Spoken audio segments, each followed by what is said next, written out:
The first time I noticed Lily Harper, she dropped a pen, apologized to the floor, and nearly walked into a glass door in the span of 12 seconds. That should have been my warning. Instead, I thought she was adorable. It happened on a Monday morning, which already put the universe in an unethical position.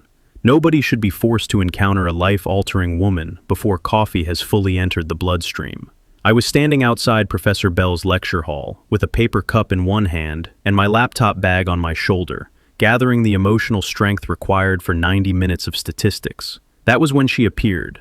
She came down the corridor in a cream sweater and jeans, hair pulled into a loose ponytail that looked accidental, in the way only very pretty girls manage to make accidental things look expensive. She was carrying 3 books, a tote bag, and an iced coffee she was very obviously about to spill. I noticed this because I am, by nature, a cautious man. Not in a heroic way, in a I read terms and conditions way. She caught her tote on the edge of a chair left in the hallway, stumbled, dropped a pen, bent to grab it, then straightened too fast and walked directly into the side panel of the glass door. Not hard, just enough for a soft thunk. I stared. She stared back at the glass like it had personally betrayed her. Then, very quietly, "Oh my God." I laughed. I didn't mean to. It came out before I could stop it. Her head whipped toward me. For one terrible second, I thought she was going to be offended. Instead, she looked at me with large, wounded eyes and asked, "Did you see that?" "That depends," I said carefully. "Are you asking as a witness or as legal counsel?"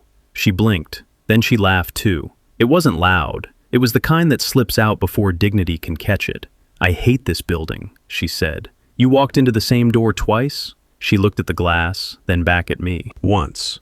The second impact was emotional. That made her smile. And that was my second warning. She crouched to pick up the pen, except one of the books slid out of her stack and slapped the floor. I stepped in on reflex, scooped it up, and handed it over. "Thanks," she said. "I'm usually not like this." I glanced at the door. "That's comforting." "I mean it. I'm not normally this spatially disappointing." That phrase was so weirdly specific I looked at her more closely.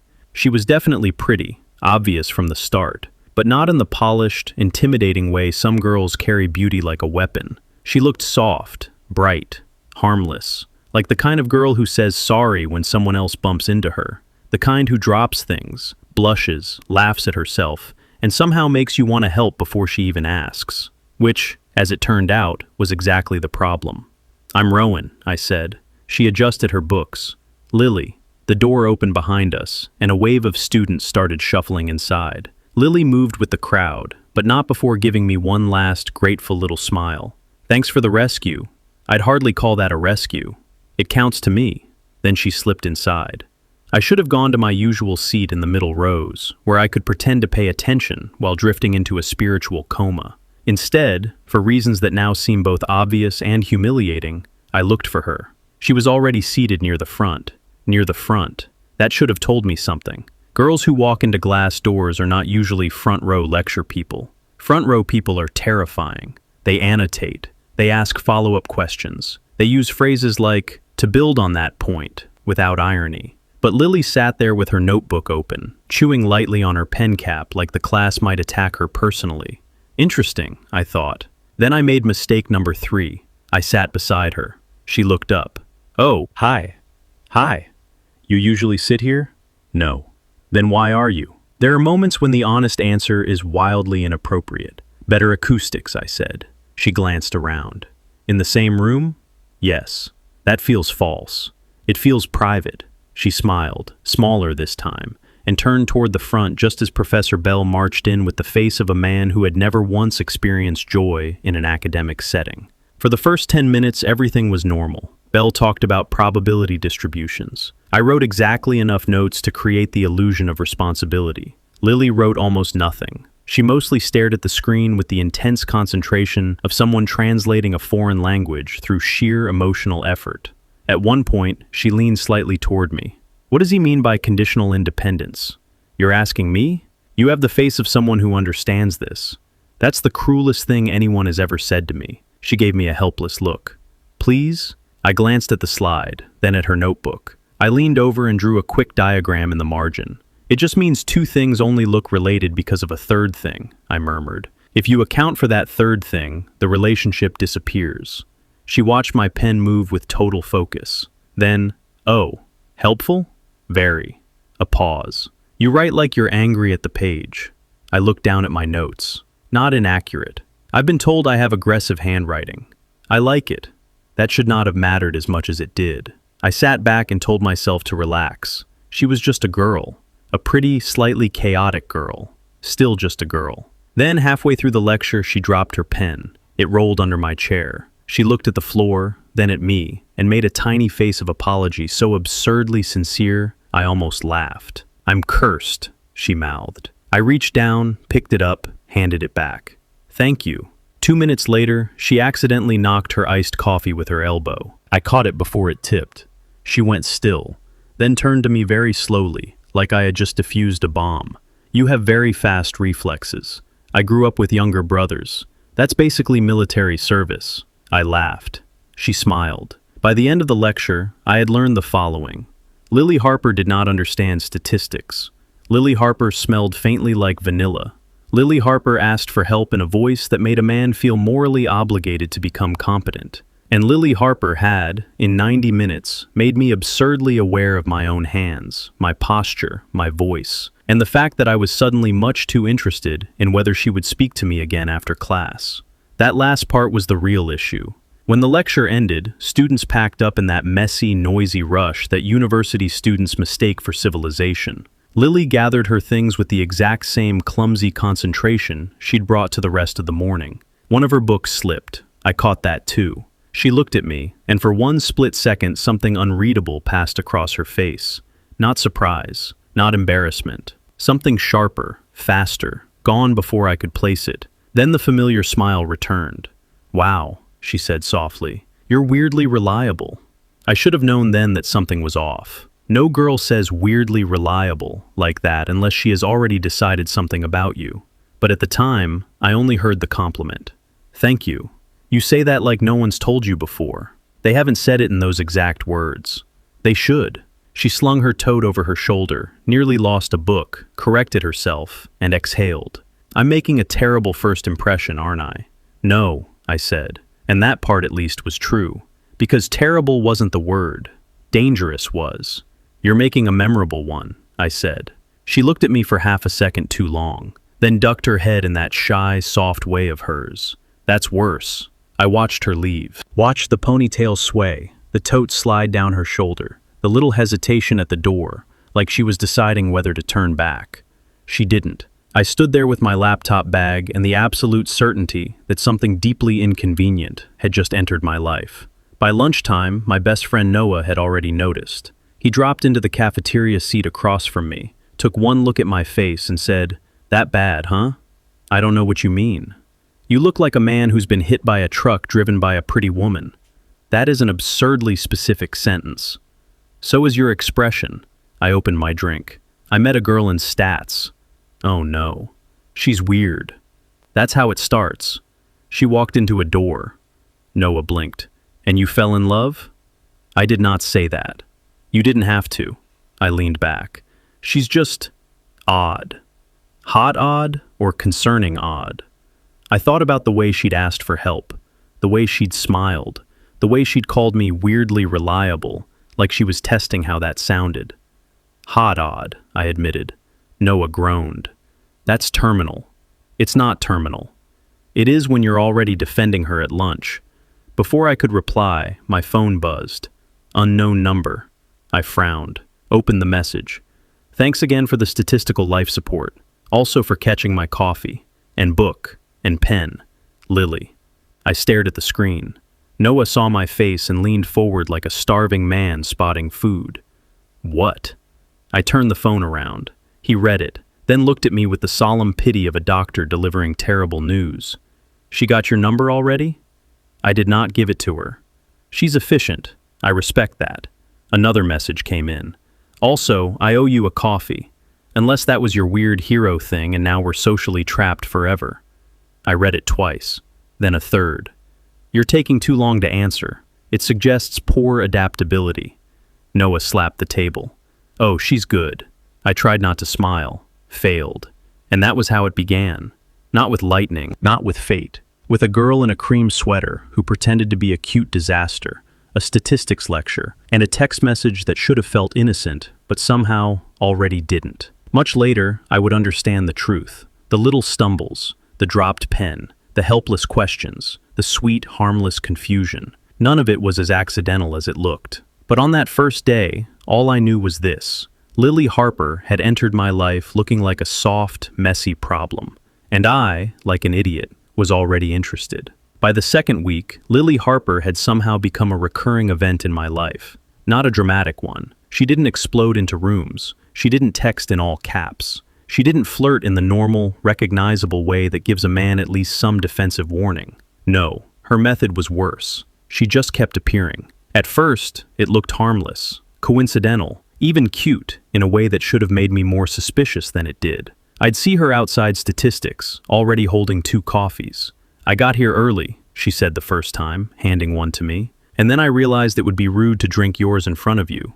You bought my coffee? You saved my life." I caught an iced latte. That was still a rescue. The coffee was exactly how I drank it. That should have told me something. Instead, I said, "Thanks." Then there were the library incidents. Lily somehow always picked the same table I did. If I got there first, she'd appear 10 minutes later with a small, apologetic expression, like she hadn't expected to see me at all. "Oh," she'd say softly, clutching her books. "You're here."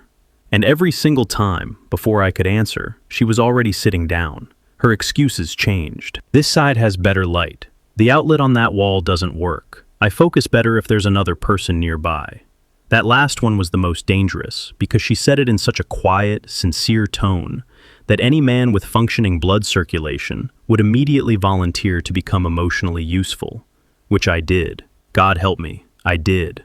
I started explaining things to her. First, statistics, then microeconomics, then coding basics, because she sighed at her laptop one afternoon and muttered, "I hate this class so much," with such heartfelt misery that I leaned across the table before I even thought about it. "What's wrong?" She turned the screen toward me.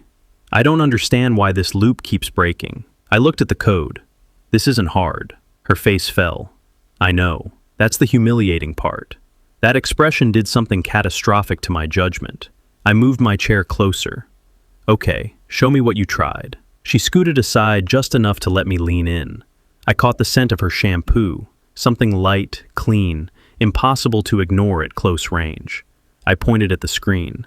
"You're resetting the variable in the wrong place." She frowned. "Where?" "Here." I reached for the keyboard, typed a fix, and ran the code. It worked instantly. Lily stared at the screen, then at me. Then she lit up in a way that made me feel like I had personally invented competence. "Oh," she breathed. "You're really smart." I leaned back, trying to look casual. "I mean, I'm okay." "No," she said, still watching me with open admiration. "You're really smart." There are very few substances more dangerous than a pretty girl sounding genuinely impressed by your brain. Heat rose into my face. "You don't need to sound so surprised." "I'm not surprised." She tilted her head. "I'm appreciating." That was the thing about Lily. She made ordinary interactions sound like personal discoveries, said them softly, carefully, like each word had been selected for maximum sincerity. It disarmed me. It would have disarmed anyone. By the end of that session, I had helped her with 2 more problems, rewritten a paragraph in her seminar paper because her phrasing was apparently too messy, and agreed to meet her again on Thursday because she asked, in that sweet, reluctant voice, "Would you maybe explain chapters 4 and 5 too? Only if you're free. I don't want to be annoying." That was another one of her tricks, only I didn't know it was a trick yet. "You're not annoying," I told her. She smiled down at her notes. "That's good. I'd hate that." I should have wondered why she looked pleased instead of relieved. I didn't. Noah did, though. He noticed before I did that my life had started reorganizing itself around her. "You're studying with her again?" he asked one night as we stood in line for food. "She needs help. With stats. And coding. And micro." I gave him a look. "She has a full course load. She also has you." That sounds accusatory. It is accusatory. I took my tray. "You don't even know her." "No, but I know you," Noah said. "And you have the exact expression of a man being domesticated through academic usefulness." That is not a real sentence. It is now. I sat down. She's just not very good at some subjects. Noah chewed thoughtfully. Do you believe that? I opened my mouth, closed it. Then, because honesty is ugly and arrives late, she's weirdly good at everything else. He pointed his fork at me. There it is. What's it? Every time you talk about her, she somehow comes out sounding suspiciously competent. That irritated me because it was true. Lily was clumsy in classrooms and uncertain with assignments, and somehow forever on the edge of being overwhelmed. But outside those moments, there were flashes, easy to dismiss if you weren't paying attention. I was paying attention. She read extremely fast. She never seemed confused about where she was going on campus, despite claiming to be bad at all forms of navigation. When professors asked open questions, she often lowered her eyes at exactly the moment before the right answer landed from someone else. She acted most helpless when I was there to solve it, which should have made me suspicious. Instead, it made me useful, and that made me stupid. The first moment that should have broken the illusion happened on a Wednesday. I was leaving the student center with Noah when I spotted Lily across the quad. She was walking alone, balancing her tote, a stack of books, and a smoothie she had no business trusting herself with. She's going to drop that, Noah said immediately. She won't. She moved through the crowd with perfect efficiency. No stumbling, no near collisions. She adjusted the books with her wrist, shifted the bag higher, and stepped around two freshmen who were about to block her path before they even turned. It was graceful, controlled, completely unlike the girl who had once apologized to a glass door in front of me. Then she saw me, and instantly, the tote slipped. Not enough to fall, just enough to wobble. The smoothie tilted, a book slid. I was already moving. I got there in time to catch the book. Lily looked up with wide, grateful eyes. Oh, you have incredible timing. Behind me, Noah made a strange choking noise. I ignored him. You really need to stop carrying your life like this, I said, handing the book back. I know, she smiled. It's one of my many flaws. Noah made the noise again, louder. Lily gave him a soft, polite nod. Hi, Noah. He stared. Hi. Then, because death clearly fears him, he said, You looked a lot steadier before you saw him. From across the quad, your center of gravity was excellent. Then Rowan showed up and suddenly we're back to Victorian fragility. Jesus Christ, I muttered. But Lily just looked at Noah for one thoughtful second too long. Then she smiled. Tiny, sweet, mild, completely harmless. Maybe he makes me nervous. Noah's eyebrows shot up so high they nearly left his face. And I, being a complete moron, felt my entire nervous system fold inward. Because what exactly are you meant to do with that? He looked at me, looked at her, then said, I'm gonna go. Left without another word. Lily watched him, then turned back.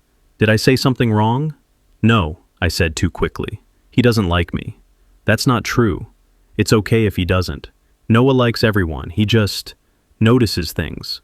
That seemed to interest her. What kind of things? Things he should keep to himself. She considered that, then asked, very quietly, did he notice something real? And this was the exact point where a smarter man would have paused. A smarter man would have noticed the precision of that question. But I was too deep in the warm, idiot fog of being wanted by a pretty girl who seemed to need me. I don't know, I said. She gave a small nod, like she had learned something useful. Okay. Then she shifted the books against her chest. Are you still free tomorrow? For chapter 5? Yes, and maybe 6, if that's not unfair. It's not unfair. Good, she smiled up at me. You're very easy to ask for things. Warning, ignored. The next day she came to my apartment for the first time. That should have felt more dramatic, but by then her presence had started to feel weirdly natural in any space I occupied, which, in hindsight, was a sign of severe structural compromise. She stood at my door with 2 coffees and a paper bag of pastries, like she'd been doing this for months. I brought supplies. You say that like we're under siege. We're studying macroeconomics. This is worse. I let her in. She stepped inside, looked around once. This is exactly what I thought your apartment would look like. That offended me instantly. What does that mean? You have too many books for the shelf space you own. That's an infrastructural problem, not an insult. And you fold your jackets over chairs instead of hanging them. That's temporary. There are 3 chairs with jackets on them.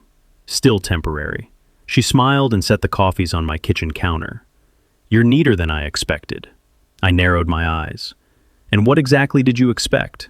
She turned back, all innocence. Mild ruin. That's a terrible thing to say to someone in his own apartment. I'm being honest. That's not always a virtue. It is when the apartment is clean.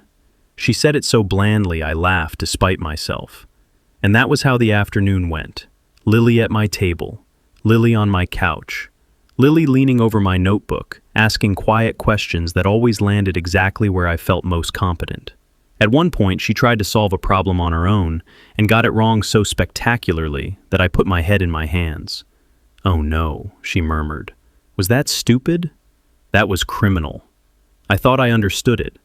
"You multiplied the same error twice." "That sounds efficient." "It sounds like sabotage." She gave me that small, apologetic look, and my annoyance dissolved instantly into helpless affection. "Come here," I said, pulling the notebook closer. "I'll show you." She moved her chair beside mine, close enough that our arms touched, close enough that when I leaned over to point at the page, her shoulder pressed lightly against mine and stayed there.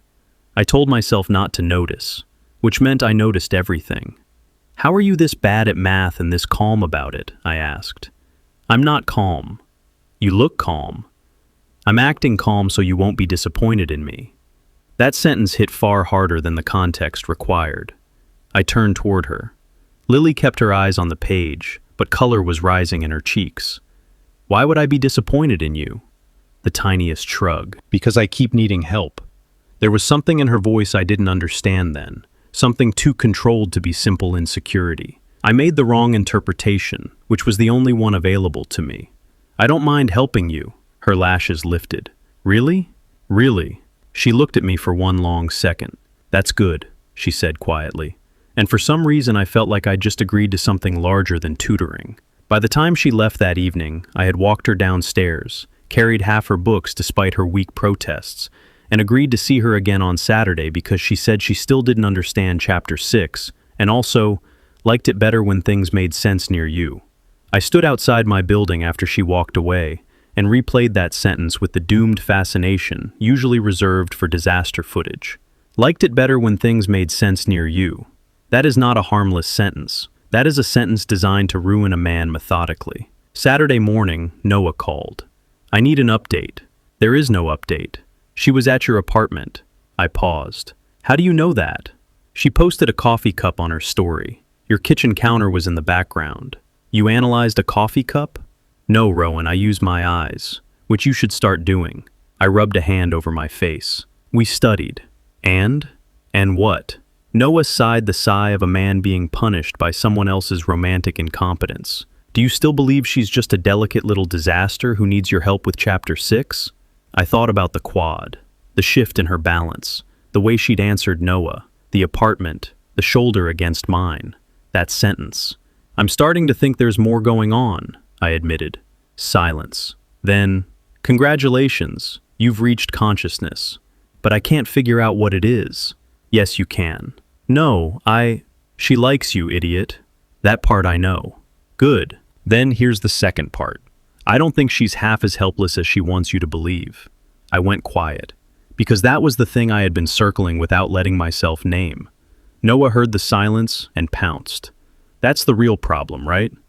"I don't know if it's a problem." "Sure you do." "She asks for help too strategically," I admitted. "Now we're getting somewhere." "She's always more confused when I'm around." There it is. "And she knows exactly how to make me feel useful without making it obvious." "Which means?" I exhaled. "She's doing it on purpose." "And how does that make you feel?" That was a disgusting question. I hated it immediately. "Shut up," I said, and hung up. Then I sat there for a long time, with the ugly, undeniable possibility finally out in the open. What if Lily Harper wasn't a cute academic disaster? What if Lily Harper was smarter than me? Worse, what if she knew it? By the time Saturday arrived, I had already made 3 separate decisions. First, I would observe. Second, I would not let Lily Harper turn me into a charitable foundation for beautiful confusion. Third, I would not react to anything she did in a way that could be described as flustered, compromised, or pathetic. All 3 failed within the first 20 minutes. She showed up in a cream sweater with that soft expression that always made me feel like I was being approached by something harmless, which was increasingly suspicious, because harmless things do not usually make a man this defensive. She held up 2 coffees. "I brought your order." I took one automatically. "How do you know it's my order?" She blinked. "Because it always is." That answer annoyed me on principle. I stepped aside to let her in. "You say things like that very calmly." "What kind of things?" "Things that imply you've been studying me." "I thought that was already established." "Right. Great. Excellent." I closed the door and reminded myself of the plan. Observe. Do not react. Remain structurally intact. Lily set her bag on my table, took out her notebook, and looked around with that quietly curious gaze. "You made your bed today." I narrowed my eyes. "What does that mean?" "Yesterday you didn't." "That is a deeply invasive observation." "You invited me into your apartment." "That is not permission to generate a report." "I'm not generating a report," she said. "I'm noticing." That word again. It followed her around like perfume. Noticing. She always noticed. That was half the problem. The other half was that I had started noticing her back. The way she tucked one leg under herself when she sat. The way she lined up her pens before opening the notebook. The way her face changed very slightly before she said something calculated enough to stay with me for hours. I put her coffee down before I did something humiliating like say any of that aloud. "Okay," I said. "Show me chapter 6. She opened the notebook obediently enough. Too obediently, maybe. I sat beside her and looked at the page, then looked again, because the notes were immaculate, not just neat, immaculate. The structure was cleaner than mine. The margin annotations were sharp. The summary at the top was not the work of a girl who supposedly kept getting lost in basic introductory economics. I turned another page. Same thing. A third. Same. Lily folded her hands in her lap and waited. My suspicion, which had been drifting vaguely around the edges for a week, took shape all at once. "These are very good notes," I said. "Thank you." "You understand this?" A tiny pause. "Some of it." "No." I tapped the page. "Not some of it. This is organized better than anything I've written all semester."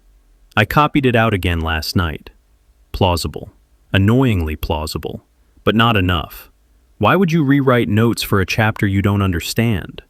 She looked down at the notebook, then up at me through her lashes. "It helps me think." That answer would have passed if I hadn't been ready for it.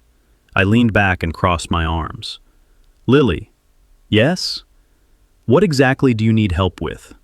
She was quiet for just long enough to be careful. "That section," she pointed. "Consumer equilibrium.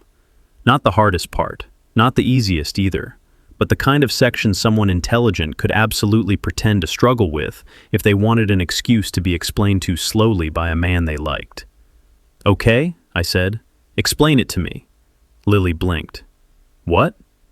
"If you're confused, explain the confusion." "That sounds cruel." "That sounds efficient." She stared at me, and for the first time since I'd known her, I watched her actually calculate. Not react, calculate. Then she smiled, softly, sweetly, dangerously. "You're testing me." "I'm clarifying." "You're suspicious." "Yes." "That's not very nice." "I'm not trying to be nice." "That's a shame." She glanced at the page. "You're very attractive when you're acting serious." That sentence should have been illegal. I sat absolutely still for 1 second, then said with as much dignity as I could assemble, "You're changing the subject." "No, I'm making an observation." "You're impossible." "And yet," she murmured. I hate women who say, "and yet," like they know exactly what it does. I looked back at the notebook. "Explain consumer equilibrium," I repeated. Lily let out the smallest sigh, and to my growing horror, began. And she knew it. Not flawlessly, not professor level, but far, far too well for the version of herself she had been performing for the past 2 weeks. She explained the basic framework, hesitated in exactly one place, corrected herself without prompting. By the end of the explanation, I was no longer suspicious. I was sure. I closed the notebook. Lily looked at my face and went very still. "Oh," she said. "Yes." "Oh no." "You seem to know exactly what this face means." She tucked a strand of hair behind her ear. "You look offended." "I am offended. I'd prefer impressed. I'm not there yet." She shifted in her chair, looked at her hands, and then, because apparently the universe enjoys spectacle, she started to laugh. Quietly at first, then harder. I stared at her. "Are you laughing right now?" She covered her mouth, eyes bright with something that looked like relief. "A little. You have been pretending to be bad at economics." She lowered her hand. "Not bad. Then what exactly?" She considered the phrasing, because of course she did. "Selective." I stood up from the table. She looked up carefully. "That feels dramatic." "That's because I'm having a dramatic reaction." "You don't need to." "Lily, you made me explain the same graph to you 3 times." "Yes." "You asked if supply and demand curves could switch places by accident." In my defense, that was funny. It was manipulative. Also true. I ran a hand through my hair and started pacing because standing still was no longer an option. She watched me with infuriating calm.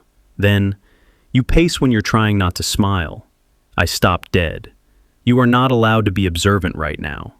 "That seems unfair." "So does being tricked inside my own apartment." "You weren't tricked." I laughed once, sharp. "No?" "No." She folded her hands and met my eyes. "You were invited into a pattern." That was such an insane sentence I forgot what I had been about to say. "You say things," I muttered, "that should not make sense and somehow still do." Lily's mouth curved, that same unbearable, almost smile. "You liked helping me."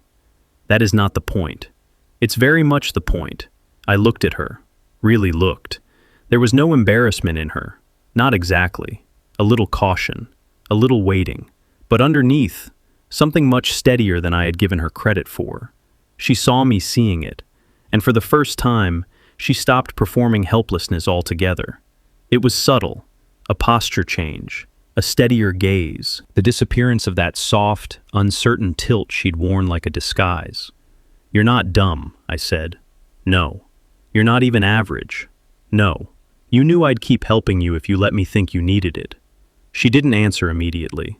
When she did, her voice was lower. "Yes." The room went very still. I should have been angry longer than I was. Instead, what arrived first, humiliatingly, against all reason, was fascination. Because this changed everything. It wasn't that Lily Harper had fooled me for fun. It wasn't some mean little performance. It was smarter than that, more specific, and unfortunately, much more flattering. "You did all this," I said slowly, "because you wanted my attention." She looked at the table, then back at me. "Yes." That landed harder than all the deception put together. It would have been easier if she'd denied it, wrapped it in irony, given me something to push against. But Lily, when cornered, had the nerve to become more honest instead of less. "Why?" I asked. Again, the pause. Again, care. "Because you look at me differently when you're explaining something." Every muscle in my body forgot its job for a second. "What does that mean?" "It means," she said quietly, "that when you think I need your help, you stop guarding yourself." I sat back down because my knees had abruptly become unreliable. She didn't move, just kept watching me with that maddening composure, now stripped of the softness that wasn't real. "You are significantly more dangerous than advertised," I said. "Thank you." That was not praise. It felt close. I laughed to spite myself. God help me, I laughed. Because what else was I supposed to do? She had staged an entire small-scale academic fraud operation just to keep me leaning toward her across tables. That is deranged behavior. That is also, in a deeply inconvenient way, kind of romantic. "You could have just told me you liked me," I said. Lily went quiet, then smiled, but not with amusement. "No," she said. "I couldn't have." "Why not?" "Because you would have become careful." That answer came immediately, too immediately. And because truth loves timing, I knew she was right the second she said it. If she had walked up to me on day one and said, "Rowan, I think you're smart and I want your attention," I would have turned into the worst version of myself instantly. Polite, self-conscious, defensive, performative. She knew that, so instead, she built a structure where I got to be useful first. And by the time I realized what was happening, I was already in it, already rearranged around her. I hated how elegant that was. You profiled me, I said. Yes. You manipulated the conditions. Yes. You are admitting all of this very casually. Would you prefer shame? That would help. I don't feel ashamed. Why not? She looked at me for a long moment. Because it worked. That should have annoyed me more than it did. Instead, it sent a dangerous kind of warmth through my chest. Because yes, it had worked. Too well. I sat back and looked at her. At the girl who had let me think she was breakable, so I'd keep turning toward her. At the notebook. At the carefully selected confusion. At the coffee she'd always brought already knowing my order. How long? I asked. For what? How long have you liked me? Her expression changed. Very slightly. Enough. She looked away once. Just once. Then back. Since the seminar in September. I frowned. That's months. Yes. And you decided this? I gestured between us and the whole apartment and the Chapter 6 conspiracy. Was a normal response? She actually thought about that. Then, no. I laughed again. You're unbelievable. And yet. There it is again. Stop saying that like it solves things. Doesn't it? No. Yes. Maybe. I didn't know. All I knew was that I was looking at her differently now. Not as the sweet, confused girl who somehow needed me at every turn. Not even as the quiet, romantic problem she'd become over the past week. Now I was looking at the architect, and that was much more dangerous. Because helplessness invites care. Competence invites respect. And for reasons that are probably medically interesting, when the two exist in the same woman at once, the result is devastating. So what now? I asked. Lily folded and unfolded her hands once, the first nervous gesture I'd seen from her all day. Now, she said carefully, you decide whether you hate me. I looked at her, and because honesty is humiliating, I gave it to her. No, I said. Something in the room eased. No? She repeated. I should, but I don't. Why not? I leaned forward, elbows on my knees. Because you weren't trying to use me. You were trying to get close to me in the only way you thought would work.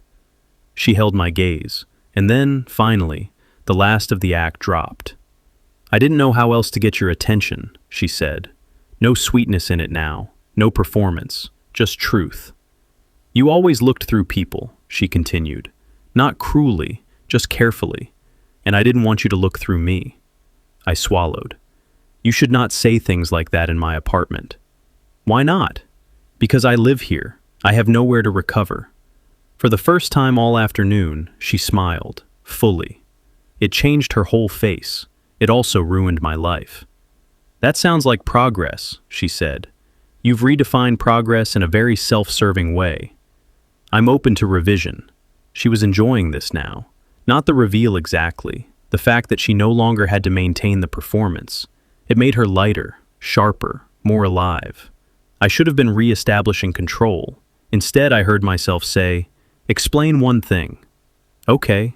Why the fake confusion in coding too? That was excessive.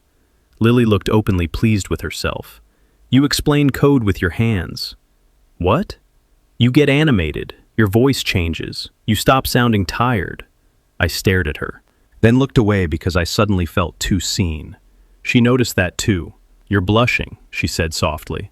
I'm being subjected to a level of observation I did not authorize. You liked it when I needed you. There are easier ways to flatter a man. I know. She tilted her head. I chose the one that would work on you. That sentence lodged somewhere deep and structural, because she was right. Again. This was not abstract manipulation. It was tailored, personal. She had learned me, and something in me, instead of recoiling, leaned in. That is how people end up in trouble. I looked at the closed notebook between us, then at her. You know what the worst part is? What? I'd probably still help you even now. She went very still. Then, in a voice so soft I almost missed it. I know. Silence settled around that. Big enough to matter. Not awkward, just charged. Outside, someone shouted somewhere in the courtyard. A car passed. The world continued with a total lack of respect for the fact that my apartment had just become the site of a controlled emotional demolition.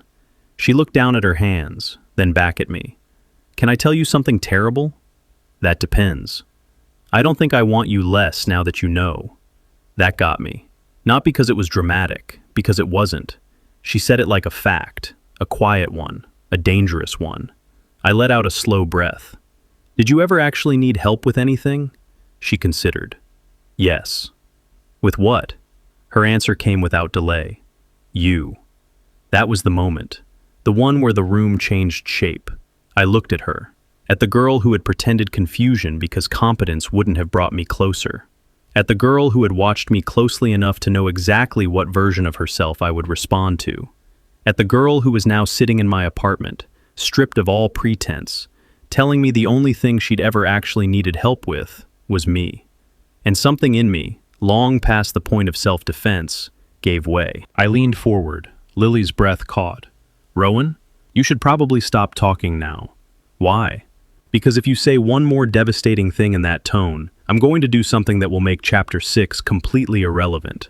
She stared at me. Then, because she was apparently born without any instinct for self-preservation, she said softly, "That sounds promising." So I kissed her, and that, finally, shut her up. After that day, she didn't disappear again. Not completely, but something had changed. She stayed, but carefully, less automatic, less certain, like she was choosing every step instead of just being there. And for the first time, I felt the weight of that, because now, if she left, it would be a choice, not an accident.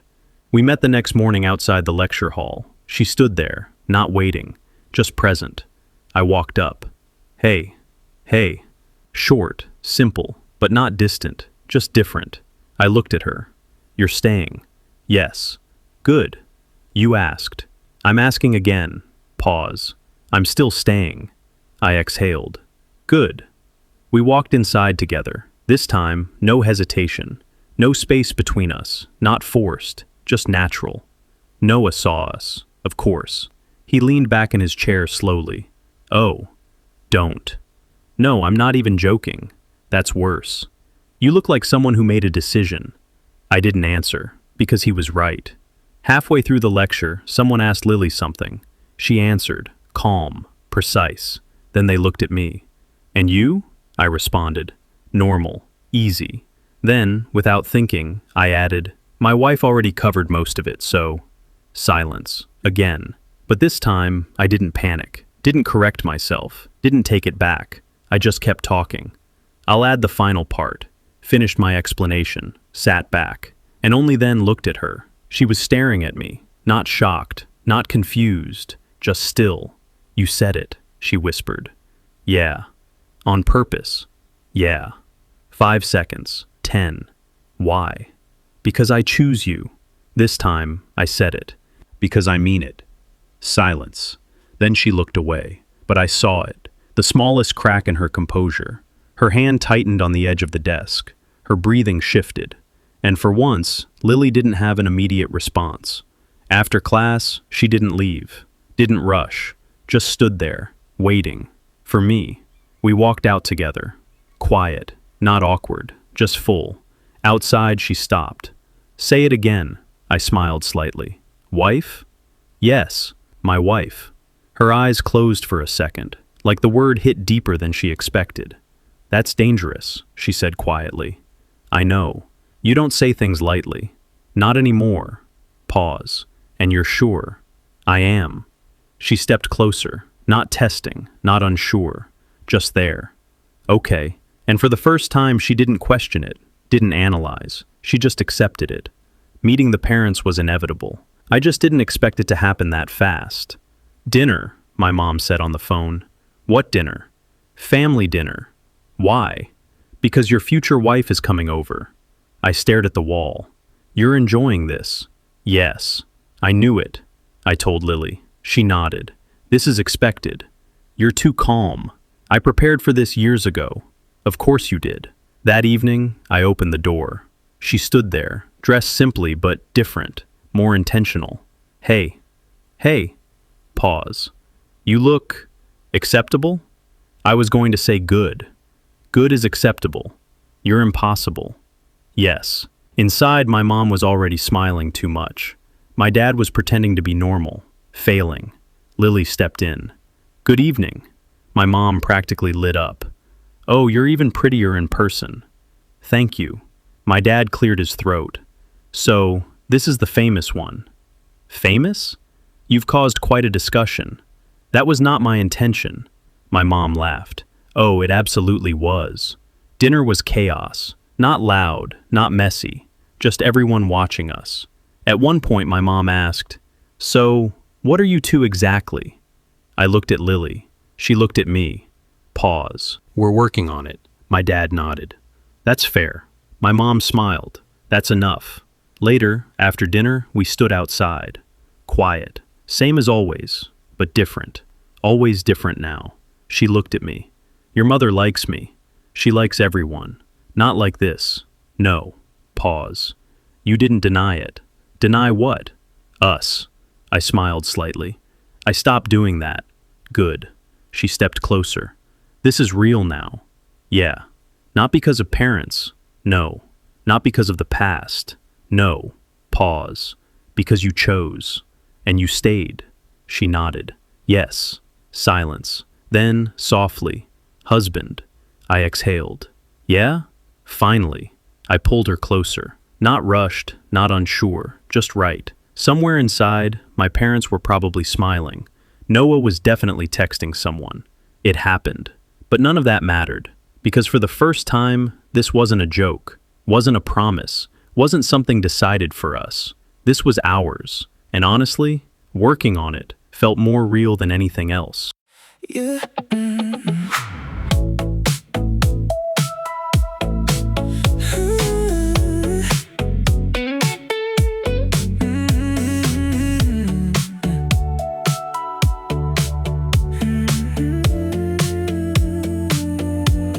you dropped your pen like it was fate. Walked in the glass and called it hate. Cream sweater, coffee in your hand. Like chaos had a careful plan. You asked me what the numbers meant, with wide eyes full of innocence. I drew the answer in your book, and missed the way you made me look. You said I made things make more sense. I thought you needed saving then, but every stumble, every sign was just a way to cross the line. Now I'm reading all the clues. Every accident was chosen by you. You were never lost, were you? You just wanted me to move. You were never helpless. You were just pulling me closer. Soft little mess with a dangerous composure. You made me feel needed till I couldn't leave it. Now I'm caught in a pattern you designed. You were never helpless. You were clever with the time and called me reliable, while quietly deciding if this is manipulation. Baby, I don't mind. You made me yours, one chapter at a time. Weirdly reliable, that's what you call me. Softly undeniable, you saw right through me. We're weirdly reliable, now I can't fight it. You play lost so perfectly, I walked right inside. Your notes were cleaner than my own, but you still asked me to explain. Sat close enough to wreck my focus, then smiled like you were ashamed. Coffee waiting by the door, my order memorized before I ever gave you anything. You knew exactly where to begin. You said if you'd been honest first, I would've guarded every word. So you built a softer trap, let me think I had your back. Now I'm looking at the truth. Every little weakness was proof. You were never lost, were you? You just wanted me to choose this. You were just pulling me closer. Soft little mess with a dangerous composure. You made me feel needed till I couldn't leave it. Now I'm caught in a pattern you designed. You were never helpless. You were clever with the time and called me reliable, while quietly deciding if this is manipulation. Baby, I don't mind. You made me yours, one chapter at a time. Tell me again in the kitchen. agent light, that you needed me, but not for chapter 5. Say you studied every move I make, say you knew exactly what I'd take. And I should be angry, but I'm leaning in. You're too honest now for me to call it sin. If you were the question I was late to understand, then call me husband and take my hand. You were never helpless, you were just pulling me closer. Soft little mess with a dangerous composure. You made me feel needed, now I finally see it. I was yours before I knew the desire. You were never helpless, you were brilliant with the timing. Call me reliable, walk quietly deciding. If this is manipulation, baby, I don't mind. You made me yours, one chapter at a time. Reliable, that's what you called me. Softly undeniable, you saw right through me. Weirdly reliable, now I can't fight it. You play lost so perfectly, and I called you mine.